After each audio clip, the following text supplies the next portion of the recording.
মালদার মালতীপুরে সভা, সেই সভা থেকে যখন যাচ্ছেন তিনি যাবেন গাজলে, তার আগে হেলিকপ্টারে ওঠার সময় মমতা বন্দ্যোপাধ্যায়ের হেলিকপ্টারে ওঠার সময় জাস্ট ফুটবোটে দাঁড়িয়ে মমতা বন্দ্যোপাধ্যায় নিজেও দেখছেন আকাশে একটা ড্রোন।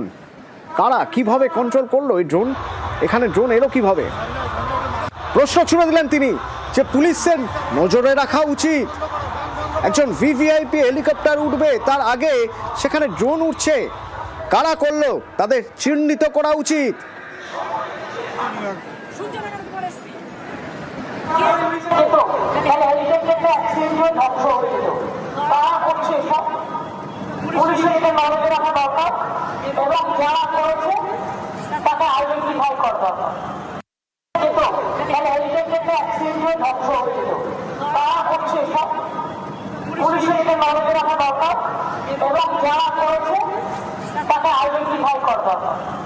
একজন ভিভিআইপি হেলিকপ্টার উঠছে, তার আগে সেখানে ড্রোন। এয়ার ট্রাফিকে কোথাও কোনো গাফিলতি ছিল? রাস্তা তো এই জায়গায় এয়ার ট্রাফিক তো ক্লিয়ার করে রাখার কথা ছিল। ঠিক কি হয়েছিল প্রথমে জানতে চাইবো আমি। আমার সঙ্গে আবির রয়েছেন স্পট থেকে। আবির, দেখো, প্রথমত তোমাকে জানিয়ে রাখি, এদিনকে যখন মালতীপুরের সভা যখন শেষ করেন, সেখান থেকে তার উড়ে যাওয়ার কথা ছিল হচ্ছে গাজলে। তিনি সভা শেষ করে তিনি হেলিকপ্টারের দিকে হেঁটে যান এবং তিনি যখন হেলিকপ্টারে উঠতে যান সে সময় তার এবং তার সঙ্গে থাকা যে দুই নিরাপত্তা রক্ষী তাদের গোটা বিষয়টি নজরে আসে এবং তারা দেখেন যে হেলিকপ্টারের খুব কাছ দিয়ে, খুব নিচু অংশ দিয়ে একটি ড্রোন উড়ে যাচ্ছে। তো মমতা বন্দ্যোপাধ্যায় হেলিকপ্টারের যে ফুটবোট সেখানে তিনি দাঁড়ান এবং দাঁড়িয়ে তিনি তার নিরাপত্তা রক্ষী এবং পাইলটকে উদ্দেশ্য করে বলেন যেটা কি উড়ে যাচ্ছে। সঙ্গে সঙ্গে ছিলেন তিনি নেমে আসেন এবং তিনি নেমে এসে দেখেন যে একটা ড্রোন উঠছে এবং যে উচ্চতা দিয়ে হেলিকপ্টারের যে কাজ দিয়ে ড্রোনটি উড়ে যাচ্ছে সেটা নিয়ে একটা সন্দেহ তৈরি হয়। দ্বিতীয়ত অতনু, তুমি যেটা বলছিলে এটা একেবারেই ঠিক। প্রথমত হচ্ছে যখন মমতা বন্দ্যোপাধ্যায় তিনি তার রাজনৈতিক দলের হয়ে তিনি সভা করছেন এবং রাজনৈতিক দলের হয়ে সভা করতে নেবে তিনি বিভিন্ন জায়গাতে প্রচার করছেন হেলিকপ্টারে, কিন্তু পদাধিকার বলে তিনি একজন মুখ্যমন্ত্রী এবং তিনি যখন সফর করছেন, ফলে সেদিক থেকে দেখতে গেলে তার যে নিরাপত্তা, তিনি জেড প্লাস ক্যাটাগরি সুরক্ষা পান এবং সেক্ষেত্রে দাঁড়িয়ে ভিভিআইপি যে নিরাপত্তা হেলিকপ্টারের ক্ষেত্রে রাখা উচিত ছিল, যে ধরনের তিনি যে রুটে যাবেন, অর্থাৎ তিনি মালতীপুর থেকে গাজল যাবেন, তিনি যে রুট দিয়ে যাবেন সেটা 72 ঘন্টা আগে এয়ার ট্রাফিক কন্ট্রোলের কাছ থেকে অনুমতি নিয়ে রেখে দেওয়া আছে। সেই অনুমতির বিষয়ে নির্বাচন কমিশন জানে, যেহেতু এখন নির্বাচন কমিশন প্রশাসনকে চালাচ্ছে বা নিয়ন্ত্রণ করছে, ফলে তাদের মাধ্যমে প্রশাসনের কর্তা ব্যক্তিদের কাছে গোটা বিষয়টি পৌঁছেছে। ফলে হেলিকপ্টার ভিভিআইপি প্রোটেক্টির খুব কাছ দিয়ে হেলিকপ্টারের খুব কাছে কিভাবে এই ড্রোনটি চলে এলো তা নিয়ে রহস্য দানা বাঁধতে শুরু করেছে এবং আমরা বক্তব্য মমতা বন্দ্যোপাধ্যায় শোনালাম এবং ইতিমধ্যে গোটা ঘটনা নিয়ে সেখানে তল্লাশি শুরু হয়েছে। এবং তোমাকে জানাই যে যখন মমতা বন্দ্যোপাধ্যায় এখানে নামছিলেন এবং মমতা বন্দ্যোপাধ্যায় যখন এখান থেকে তিনি যখন উড়ে গেলেন, তখন দেখতে পাওয়া গিয়েছিল যে বারবার ধরে মঞ্চ থেকে ঘোষণা করা হচ্ছিল যে কেউ যেন হাতের সামনে ছাতা, টুপি এসব কিছু না রাখেন, হেলিকপ্টার উঠছে নামছে, যে কোনো সময় দুর্ঘটনা ঘটতে পারে। কিন্তু পুলিশ প্রশাসন এটাই দেখছে না, যখন মমতা বন্দ্যোপাধ্যায় হেলিকপ্টার উঠবে, মুখ্যমন্ত্রী হেলিকপ্টার উঠবে, তার সামনে দিয়ে কম উচ্চতা দিয়ে একদম কাছাকাছি দিয়ে ড্রোন উড়ে যাচ্ছে। ফলে গোটা ঘটনার ক্ষেত্রে যে পুলিশের এবং সুরক্ষা ব্যবস্থার ক্ষেত্রে যে গাফিলতি, যে নজরদারির যে অভাব, সেটাই কার্যত স্পষ্ট হয়েছে। এখন দেখার যে এই ঘটনার প্রেক্ষিতে এটিসির তরফ থেকে কি জানানো হয় বা প্রশাসনের তরফ থেকে কি জানানো হয় গোটা বিষয়টিকে নিয়ে। আবির, এই ঘটনার ঠিক পরে মানে কতক্ষণ এই পুরো ব্যাপারটা চললো যে সামনে একটা ড্রোন রয়েছে, মুখ্যমন্ত্রী হেলিকপ্টারে উঠবেন, তার আগে দেখছেন ড্রোন, এই ব্যাপারটা কতক্ষণ চললো?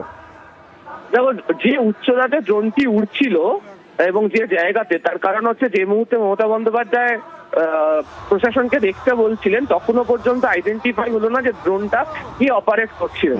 তবে সভাস্থলের খুব কাছাকাছি পেরিফেরির মধ্যেই কেউ এটা ওড়াচ্ছিলেন। এবার হচ্ছে দুটো বিষয় দেখার হবে। এক হচ্ছে এই ড্রোনটিকে ওড়ানোর অনুমতি কে বা কারা দিয়েছিল। সাধারণত ড্রোন ওড়ানোর ক্ষেত্রে অনুমতির প্রয়োজন হয়। দ্বিতীয়ত হচ্ছে যদি বিনা অনুমতিতে কেউ ড্রোনটি উড়িয়ে দিয়ে থাকেন, তিনি কেন ড্রোনটি ওড়াচ্ছিলেন। আর যখন ওখানে হেলিকপ্টার উড়বে, ওখানে যারা পুলিশ, যারা কর্মী যারা ছিলেন, তাদেরও তো গোটা বিষয়টি দেখা উচিত ছিল যে চিফ মিনিস্টারের হেলিকপ্টার উঠতে চলেছে, কি করে ড্রোনটি সেই মুহূর্তে সেখানে আকাশে থাকে। ফলে সেই বিষয়টি এই মুহূর্তে তদন্তের ক্ষেত্রে সামিল এবং নির্বাচনী প্রচারের ক্ষেত্রে আবারও বলছি এই মুহূর্তে প্রশাসনিক ক্ষেত্রে যেহেতু গোটা দায়িত্বটি কমিশনের হাতে রয়েছে, কোন ভিআইপি ভিভিআইপি তারা কিভাবে ট্রাভেল করছে, বিশেষত যারা এই আকাশপথে হেলিকপ্টার ব্যবহার করে যান তাদের যাবতীয় বিষয়ে তথ্য কিন্তু হচ্ছে রিপোর্টে রাখা থাকে কমিশনের কাছে এবং তারা সেই অনুমতিগুলো দেয়। ফলে এক্ষেত্রে দাঁড়িয়ে কমিশনের যে নজরদারিতে থাকা যে প্রশাসনিক স্তরের যে গাফিলতির বিষয় সেটাই কার্যত সামনে আসতে শুরু করেছে। ধন্যবাদ আবির। প্রশাসনিক কোথাও তো গাফিলতি রয়েছে অন্তত, কারণ এই যে যাদের দায়িত্ব এই সময় আকাশপথ ক্লিয়ার রাখা, যাদের দায়িত্ব 72 ঘন্টা আগে জানিয়ে দেওয়া হয়, 72 ঘন্টা আগে জানিয়ে দেওয়া হয় কোন পথে কোথায় কোন রুটে কোথায় যাবেন, এবং যখন 72 ঘন্টা আগে জানানো হয়েছে তারপরে এই জায়গার এই রুট কেন ক্লিয়ার ছিল না, প্রশ্ন তো উঠবেই। এটা দেখার দায়িত্ব কাদের প্রথমত, দ্বিতীয়ত কারা এখানে ড্রোন ওড়াচ্ছে, তাদের কি পারমিশন দেওয়া হয়েছিল? যদি বিনা পারমিশনে ওড়ানো হয় তাহলে তার উদ্দেশ্য কি ছিল, তাদেরকে চিহ্নিত করতে হবে। পুলিশের নজরে কেন এলো না যে যখন হেলিকপ্টারটা উড়বে তার ঠিক আগে সামনে আকাশে এত নিচু উচ্চতায় ড্রোন উড়ছে?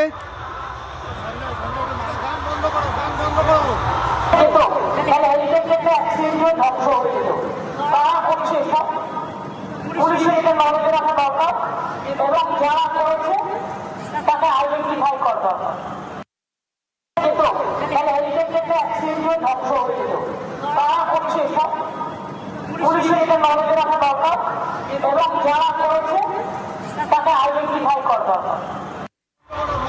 পদাধিকারে মুখ্যমন্ত্রী মমতা বন্দ্যোপাধ্যায় ভিভিআইপি, সেই ভিভিআইপি হেলিকপ্টার, যে হেলিকপ্টার ওড়ার জন্য 72 ঘন্টা আগে রোড ম্যাপ বা রুট একটা তৈরি করে দেওয়া হয় আকাশপথ, যে এই সময় অমুক জায়গা থেকে হেলিকপ্টার অমুক জায়গায় যাবে, অমুক সময় অমুক হেলিকপ্টার অমুক জায়গা থেকে অমুক জায়গায় যাবে। অন্তত 72 ঘন্টা আগে এটিসিকে জানিয়ে রাখা হয়, এয়ার ট্রাফিক কন্ট্রোলকে জানিয়ে রাখা হয়। এই পুরো বিষয়টা নির্বাচন কমিশনের কাছে নথিবদ্ধ থাকে যে কোন ভিভিআইপি কবে কোথায় কিভাবে যাচ্ছেন প্রচারে, কোন সময়ে যাচ্ছেন। এরপরেও এই মুহূর্তে এই নজরদারি বা যাবতীয় সব কিছু দেখার দায়িত্ব নির্বাচন কমিশনের। যারা এখানে দেখার দায়িত্বে ছিলেন, যে আধিকারিকরা বা যারা দেখার দায়িত্বে ছিলেন, প্রশ্ন তো উঠবেই যে তাদের নজরে কেন আসেনি, কেন যখন ভিভিআইপি একজনের এরকম একটা ইম্পর্টেন্ট পার্সন তার হেলিকপ্টার উড়বে তার আগে সেখানে ড্রোন দেখা যাচ্ছে। এত নিচু উচ্চতায় এখানে ড্রোন এলো কোথা থেকে? ড্রোন ওড়ানোর পারমিশন ছিল? যদি পারমিশন না থেকে থাকে তাহলে কারণ নজরে আসেনি এখানে ড্রোন ছিল? কে ওড়াচ্ছে, কারা ওড়াচ্ছে, তাদের চিহ্নিত করা গিয়েছে, তাদের দ্রুত চিহ্নিত করতে হবে। কেন ড্রোন তারা এই সময় এখানে ওড়াচ্ছিল, যেখানে বারবার পুলিশ মাইকিং করে যাচ্ছে, বারবার জানানো হচ্ছে, মঞ্চ থেকেও জানানো হচ্ছে যে এবার হেলিকপ্টার নামবে, এবার হেলিকপ্টার উঠবে। সবটাই তো জানার মধ্যে যারা এয়ার ট্রাফিক কন্ট্রোল করেন তারাও 72 ঘন্টা আগে জানেন। তারপরেও কিভাবে এই হেলিকপ্টারের ঠিক সামনে ওঠার ঠিক মুখে দেখা গেল ড্রোন? শুনছেন